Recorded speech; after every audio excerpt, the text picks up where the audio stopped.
Assalamualaikum warahmatullahi wabarakatuh. Apa kabar anak sekalian? Alhamdulillah pada kesempatan pagi hari ini kita bisa bertatap muka lagi walaupun hanya melalui virtual ya. Semoga kita senantiasa tetap dalam lindungan Allah, diberi kesehatan dan kita mendapatkan keberkahan ya dari hari ini sampai nanti. Anak sekalian, uh, pembelajaran kita di semester 2 ini tetap dengan melalui virtual, tetapi tidak mengurangi interaksi kita, pembelajaran kita, dan semangat kita untuk thalabul ilmi. Baiklah, uh, ada beberapa hal nanti yang akan saya sampaikan terkait dengan pembelajaran kita di kelas 12 semester 2 ini, terkait dengan tagihannya juga ya. Sebelum saya menyampaikan materi lebih lanjut tentang materi ini, nah, yang pertama adalah bahwa untuk semester 2 ini saya harapkan nanti kalian lebih meningkatkan kualitas kalian ya, lebih meningkatkan kualitas kalian dalam artian yang dulunya masih suka bolos CDGC ya, sekarang ini coba untuk kita tetap disiplin ya. Diupayakan kalian mengerjakan tugas tagihan di dalam GC itu tepat waktu ya, jangan sampai terlambat karena itu akan berpengaruh kepada presentasi nilai ya. Ini yang kemarin bermasalah ya. Saya harapkan nanti untuk yang semester 2 ini sudah lebih baik lagi ya, sudah lebih baik lagi. Oke. Untuk yang kelas 12 ini ada beberapa tagihan ya. Nih salah satunya adalah ini tagihan hafalan ya. Tagihan hafalan ini sudah saya posting. Nah, tagihan hafalan ini silakan nanti kalian bisa mulai untuk menghafal ya, untuk menghafal melalui voice note ya yang dikirimkan ke saya. Ya, ini ada setoran hafalan dikirim melalui voice note WhatsApp ya, setelah mendapat konfirmasi nilai dari guru penguji. Jadi nanti kalian intinya adalah hafalan itu dikirim melalui voice note ya ke saya, baru kemudian nanti saya akan memberikan konfirmasi nilai. Misalkan si A hafalan mengirimkan voice note ke saya, nanti akan saya kasih konfirmasi nilainya 90 misalkan. Nah, setelah itu nanti sudah dapat konfirmasi nilai 90, katakanlah misalkan Quran surat Al-Baqarah ayat 284 sampai 86. Nah, silakan nanti Anda menulis sendiri di sini. Ya, menulis sendiri di kolom Al-Baqarahnya 2 misalkan 90. Ya, dan seterusnya sampai dengan di sini di semester 2 ini ada Quran surat Al-Baqarah, ada Asy-Syamsi, ada Ad-Duha, ada doa setelah sholat fardu ya, doa setelah sholat. Jadi intinya tekniknya adalah kalian hafalan dulu, kemudian dikirim melalui WhatsApp ya, voice note, terus nanti saya dapat konfirmasi nilai dari saya, silakan Anda nanti tulis di sini nilainya. Ini nanti nilai ini akan terhitung secara otomatis ya. Jadi ini pengirimannya ini nanti di akhir saja ketika Anda sudah tuntas yang semester 2. Jangan surat Al-Baqarah selesai langsung dikirim, nanti banyak filenya terlalu banyak nanti di saya ya. Jadi cukup nanti Anda diingat-ingat, ditulis di file Anda sendiri. Kemudian nanti kalau sudah tuntas semuanya sampai dengan doa setelah sholat baru nanti dikirim. Jadi muncul di sini dan nilai akhir katakanlah berapa. Nah, nanti itu baru dikirim. Kemudian untuk yang doa setelah sholat duha di sini di set kedua ya, catatannya di set kedua ini contohnya ini. Nah, kalian nanti menggunakan ini ya, menggunakan ini karena biasanya yang diujikan di dalam ujian-ujian praktek itu adalah ini yang seperti ini ya. Nah, nanti silakan kalian mulai menghafal ya. Saya yakin di PSBB ini atau di pembelajaran PJJ kalian mungkin banyak waktu luang, jadi silakan kalau bisa jangan menunda-nunda. Kalau sudah kalau ada waktu luang silakan menghafal. Oke, ini terkait dengan hafalan. Yang selanjutnya ada pendidikan karakter. Nah, pendidikan karakter ini juga kalian terus tetap mengisinya ya. Jadi saya sudah mengupload di sini dari mulai Januari sampai dengan bulan Maret ya. Jadi Januari, Februari, Maret, April ya, sampai dengan bulan April. Jadi 4 bulan ini kalian mengisi tentang pendidikan karakter. Ya, ingat ya, jadi penilaian ini jangan kalian kemudian mengabaikan lalu pada akhirnya nanti mengarang ya. Itu kan kaitannya dengan kejujuran, hablum minallah loh ya. Jadi jangan mengarang. Jadi kalau di sini siswa mengisinya secara edit file ya, sesuai skor yang ditentukan file tersebut, sehingga nilai akhir bisa secara otomatis diketahui secara siswa tanpa harus menghitungnya. Nah, setelah diisi semua, siswa mengeprint dan wajib dimintakan tanda tangan ke orang tua atau wali dan mengumpulannya untuk bukti fisik di meja guru masing-masing. Wajib dikumpulkan setiap bulan. Siswa hanya mengisi pernyataan apakah sudah mengumpulkan atau belum sesuai dengan tenggat waktu pada Google Classroom di ruang GC yang tersedia. Jadi misalkan ya bulan Januari setelah selesai tanggal 31 misalkan tanggal 31 Januari misalkan ya, itu silakan kalian mengisinya dulu di file ya, diisi di situ sudah secara otomatis ya jumlah nilai akhirnya. Kalau sudah diisi semuanya baru kemudian kalian print ya. Setelah print nanti kemudian minta tanda tangan ke orang tua atau wali, lalu dikumpulkan di mejanya guru yang bersangkutan. Itu begitu. Jadi untuk apa? Untuk bukti fisik ya. Jadi nggak usah dikirim file lagi, nggak usah. Jadi cukup di print ya, kemudian nanti dikirim. Setiap bulan itu nanti kalian semua wajib untuk mengumpulkan itu ya, wajib ya. Jadi nanti saya di GC itu hanya akan ada pernyataan apakah Anda sudah mengumpulkan pada tanggal 31 Januari PPK pertama Januari misalkan. Nanti kalian tinggal menjawab sudah kalau memang sudah ya. Kalau belum berarti jangan diisi dulu. Itu begitu ya. Ini untuk menceklis ya, artinya siapa yang sudah mengumpulkan, siapa yang belum.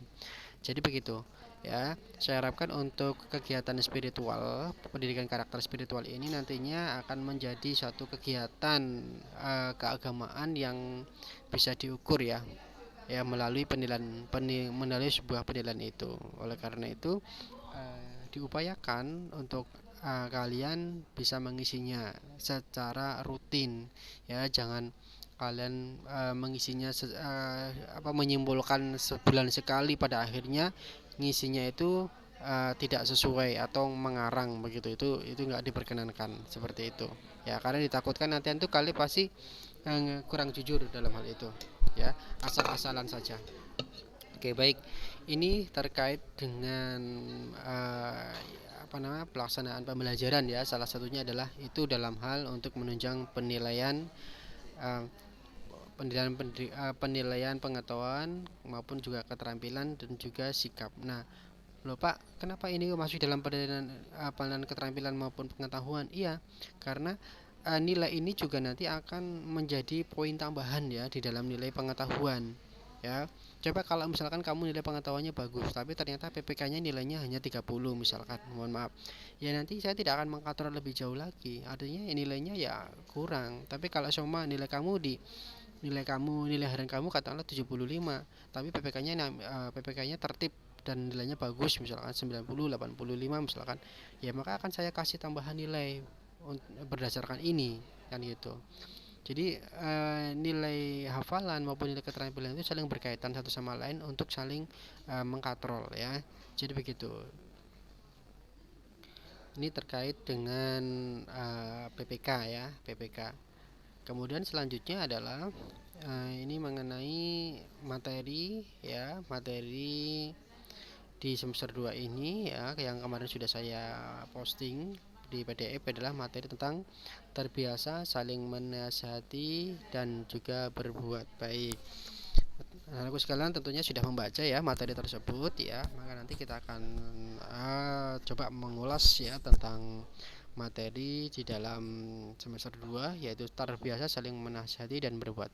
Kali ini kita akan membahas tentang materi yang berkaitan dengan Quran surat Al-Luqman ayat 13 sampai 14 dan juga Quran surat Al-Baqarah ayat 83. Mohon maaf ya, di sini 23 ya, berarti yang benar adalah 83. Nah, kita akan mengkaji Quran tersebut dan kemudian mengidentifikasi hukum bacaan tajwidnya ya, serta yang paling utama di sini adalah bagaimana kalian semua bisa memahami isi kandungan di dalam Quran tersebut ya, atau keterangan ya, yang pada akhirnya akan mampu menerapkan perilaku saling menasihati dan berbuat baik dalam kehidupan sehari-hari sesuai dengan nilai yang ada dalam Quran surat Al-Luqman ayat 13 sampai dengan 14 dan juga Al-Baqarah ayat 83. Baik, anak-anakku sekalian, di pertemuan yang pertama kemarin sudah membaca ya dan sudah mengkritisi tentang gambar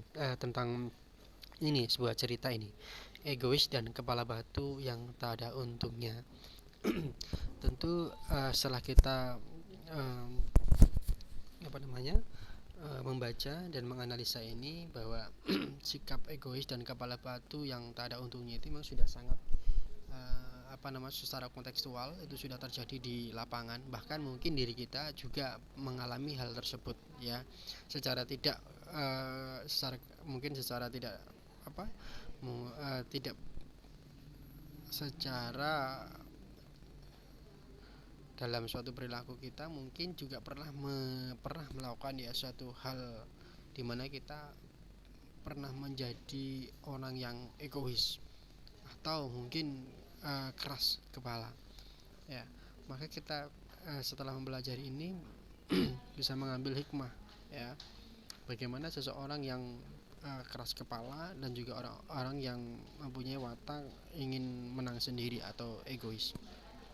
Berbeda ya antara keras kepala dengan berwatak keras ya.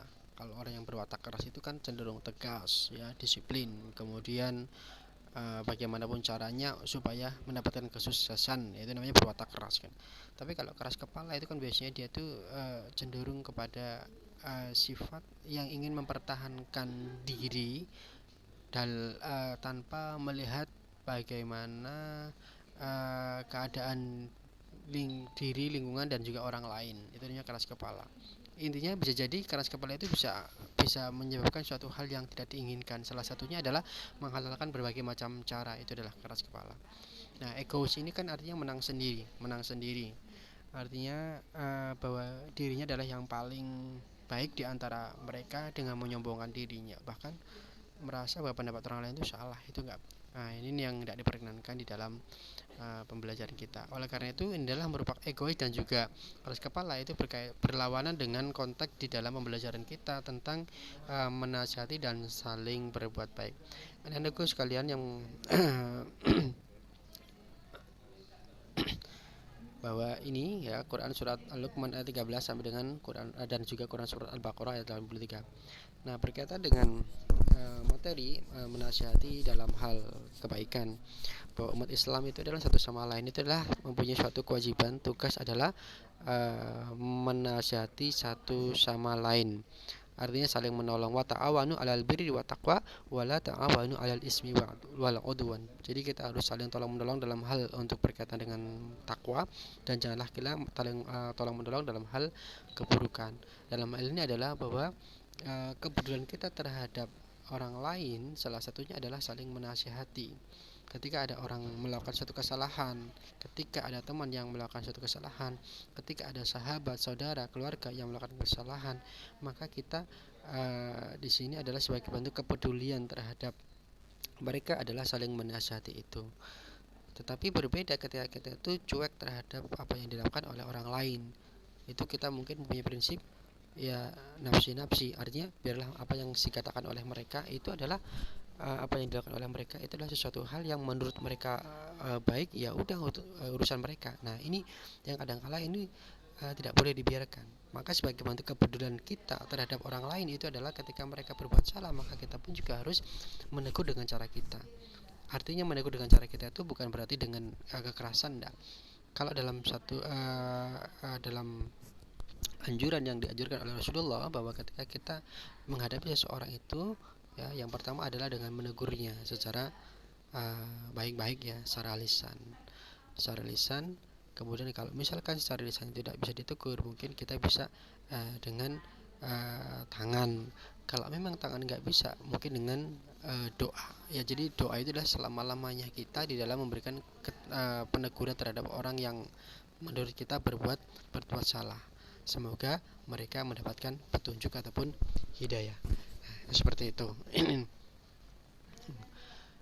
Wa ta'awanu 'alal birri wa taqwa wa la ta'awanu 'alal ismi wal 'udwan. Itu adalah bagaimana kita harus saling tolong menolong sebagai bentuk kepedulian kita terhadap orang lain, karena itu menjadi haknya sesama muslim ya, untuk saling tolong menolong satu sama lain ya. Jadi saling, nah ini yang terkait dengan konteks terbiasa saling menasihati dan juga berbuat baik. Kalau kita lihat gambar ini ya, ini sesuai dengan gambar ya. Kita lihat dalam satu gambar Mungkin Anda bisa menganalisisnya ya. Gambar yang pertama adalah dua orang remaja minta nasihat ke guru. Itu adalah gambar yang saling menasihati satu sama lain. Nah, di sini adalah seorang siswa yang ingin meminta nasihat kepada gurunya. Meminta nasihat bukan berarti kita itu adalah bukan berarti kita itu tidak tahu ya. Kadangkala mungkin kita sudah tahu, tetapi dengan meminta nasihat itu kita akan lebih yakin ya. Kadangkala kita tuh ketika sudah tahu tentang suatu hal itu merasa bahwa wah, aku sudah tahu, lalu kemudian kita mengabaikan tentang apa yang dikatakan orang lain. Nah, itu nggak boleh ya. Makanya apalagi dengan orang yang mempunyai suatu kedudukan ilmu yang lebih tinggi, itu juga perlu sekali untuk kita meminta nasihat kepada mereka. Nah, contoh misalkan kita ingin meminta suatu hal nasihat mengenai suatu ilmu, ya kita minta aja kepada orang yang memang dianggap mereka itu tahu tentang itu. Tidak apa-apa, walaupun kita sebenarnya kadang kala tidak sudah tahu, tetapi mungkin bisa jadi sebagai pembanding, atau mungkin ya orang itu kan kadang kala itu kan lalai. Banyak orang yang tahu tetapi pada akhirnya dia pun juga melakukan hal yang salah, itu disebabkan karena kelalaian. Maka perlu juga kita itu mendengarkan suatu nasihat atau tausiah, itu sangat perlu sekali ya. Jadi jangan sampai kita mengabaikan hal itu ya, karena biasanya itu kan kalau kita merasa sudah tahu ilmunya, ketika ada orang yang berceramah tentang itu, kita mungkin akan merasa wah, sudah pernah, sudah tahu, nah ini nggak boleh. Oke, jadi itu. Kemudian coba lihat gambar yang kedua di sini. Nah, di dalam gambar yang kedua di sini itu adalah ada gambar ya, ada gambar bagi seorang siswi yang memberi ya, seseorang sedang berbuat baik.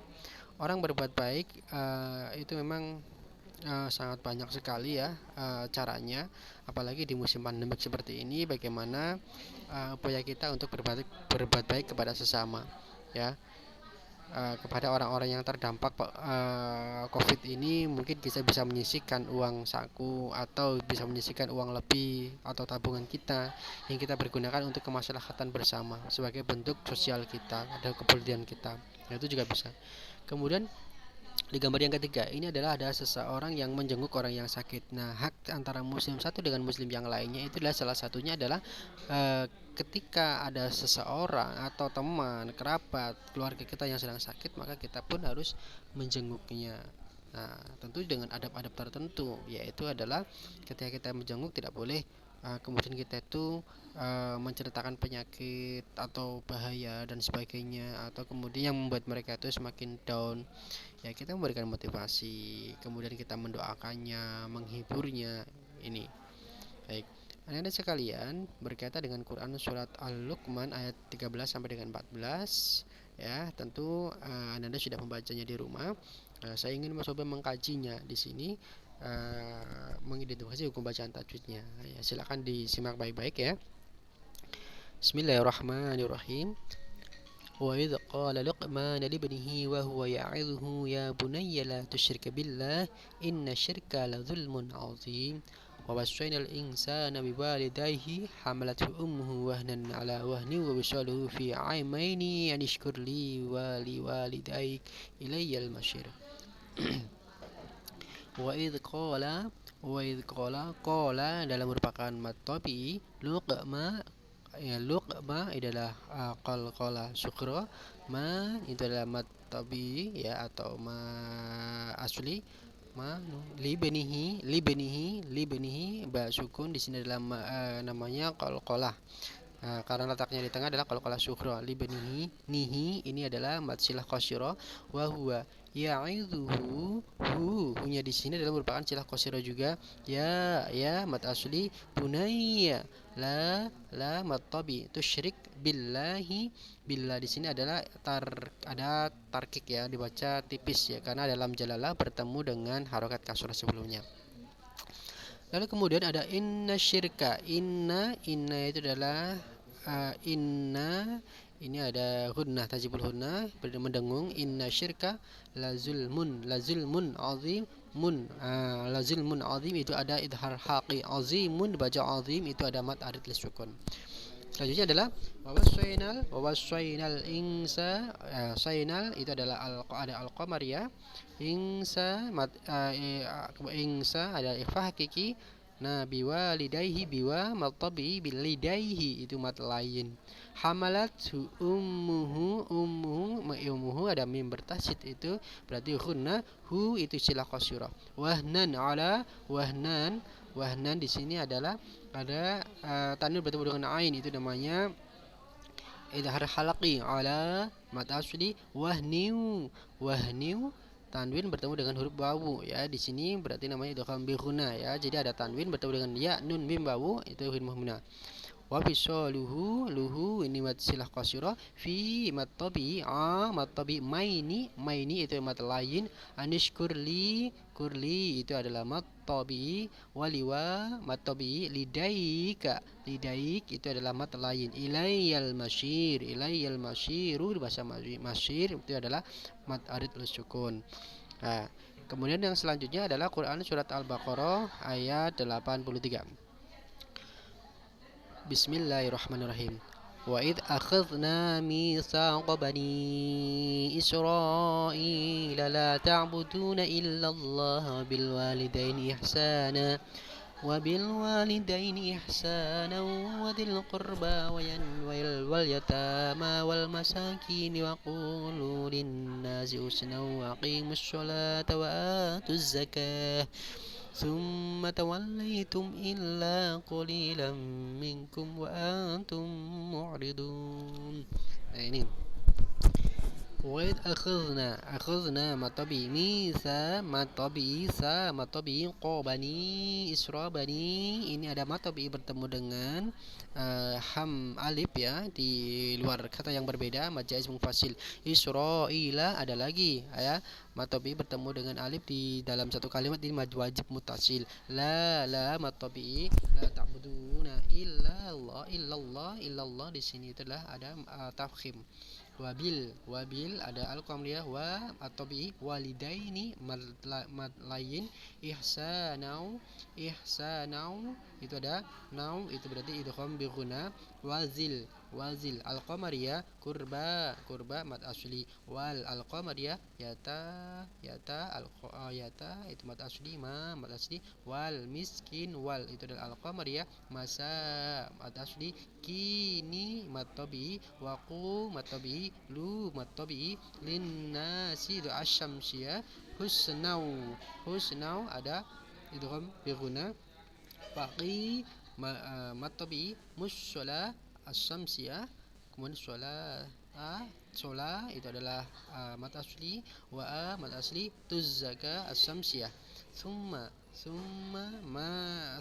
itu namanya ghunna tawallaitum ada laitum itu adalah mad lain tum illa mim bertemu dengan alif itu berarti idhar safawi illa mad tabi qalil itu adalah mad tabi lam minkum idgham bi ghunna minkum itu berarti idhar safawi minkum itu ikhfa hakiki mim bertemu dengan wawu itu ada idhar safawi wa antum itu ikhfa hakiki mu'ridun mim bertemu dengan mim itu adalah idgham mimi mu'riduna itu adalah merupakan mad arid lisukun. Nah, demikian adalah hukum bacaan tajwid di dalam Quran surat Al-Luqman ya dengan surat Al-Baqarah ayat 83 ya. Jadi ini yang perlu Anda sekalian perhatikan di dalam Quran tersebut.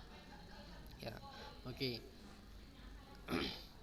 Baik, itu dulu ya sedikit yang saya sampaikan. Nanti kita sambung lagi di video selanjutnya. Kita akan menganalisis ya Quran tersebut sesuai dengan tafsir dan isi kandungannya ya mengenai bagaimana Quran surat Al-Luqman ayat 13 sampai 14 ini berkaitan dengan saling menasihati dan juga berbuat baik. Oke.